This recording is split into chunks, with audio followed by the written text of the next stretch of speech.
Жамбылда сәулет және қала құрылысын дамыту бағытындағы жұмыстар қарқынды жалғасуда. Бүгінде өңірдегі 350-ден астам елді мекен қала құрылысы құжаттарымен толық қамтылған.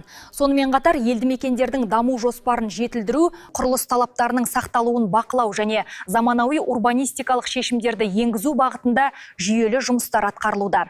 Биыл облыс бойынша 78 елді мекеннің бас жоспары мен Тараз қаласындағы 45 тегжейлі жоспарлау жобасын жаңарту және мемлекеттік қала құрылысы кадастрына енгізу жұмыстары жүргізілуде. Сондай-ақ құрылыс нысандарының заң талаптарына сәйкестігін бақылау күшейтілген. Мониторинг барысында қызыл сызық талаптарын бұзған бірқатар нысандар анықталып, оларға қатысты тиісті шаралар қолға алынған. Қазақстан Республикасы сәулет және қала құрылысы және құрылыс қызметі туралы заңға сәйкес қызыл сызық елді мекендерді жоспарлау құрылымдылығы кварталдардың, шағын аудандардың өзге элементтердің аумағын көшеден бөліп тұрған шекара болып табылады. Осыған сәйкес басқарма тарапынан жыл сайын мониторинг жүргізіледі, ол яғни жылдың басында және жылдың соңында.